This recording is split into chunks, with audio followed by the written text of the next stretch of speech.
सबको जय मसीह मेरे प्रियो।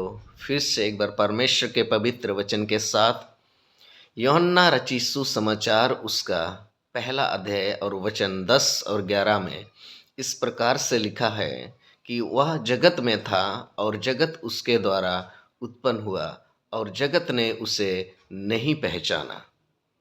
वो अपने घर आया और उसके अपनों ने उसे ग्रहण नहीं किया। मेरे प्रियो, यीशु मसीह इस संसार में आया और वो भी अपने लोगों के बीच, अपनों के बीच में डेरा किया, परंतु अपनों ने उसे ग्रहण न किया। मेरे प्रियो, बहुत बार मैं इस वचन को पढ़कर मनन करते हुए आ रहा हूँ और यहाँ पर एक सवाल निकल कर आता है और वो सवाल ये है कि आखिर अपनों ने ही यीशु को क्यों ठुकराया, क्यों स्वीकार नहीं किया यीशु को।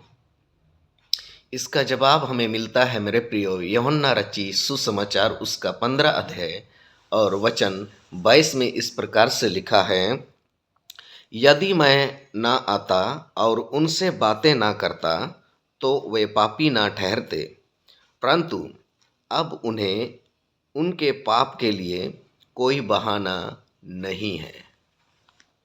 उनके लिए, उनके पापों के लिए अब कोई बहाना नहीं है। यानी कि मेरे प्रिय यीशु मसीह जब इस संसार में आया, अपनों के बीच में आया, तो उसने उनके पापों के बारे में उन्हें चेतावनी दी।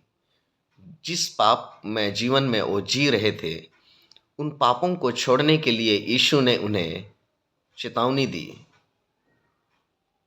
परंतु अपनों ने ही यीशु का विरोध किया, अपनों ने ही यीशु को स्वीकार नहीं किया। मेरे प्रिय, यीशु को स्वीकार ना करने का मेन कारण यही है कि यीशु ने उनको पापमय जीवन को छोड़कर अपनी ओर आने को कहा।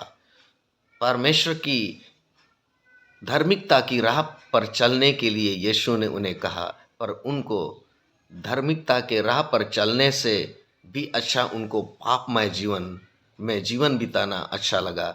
इसलिए उन्होंने यीशु का विरोध किया, यीशु को स्वीकार करने से इनकार किया। मेरे प्रियो, हम सब अपने इर्द गिर्द, अपनों के बीच में भी बहुत सारे ऐसे भाई बहनों को हम देख पाते हैं, जब आप और हम सच्चाई उन्हें बताने का प्रयास करते हैं, उन्हें समझाने का प्रयास करते हैं, परंतु और सच्चाई को स्वीकार नहीं करते हैं, परंतु आपका विरोध करते हैं, आपको रिस्पॉन्स नहीं करते हैं, क्योंकि आप सत्य की बातें करते हैं। इसलिए अब वो सत्य को स्वीकार करना नहीं चाहते।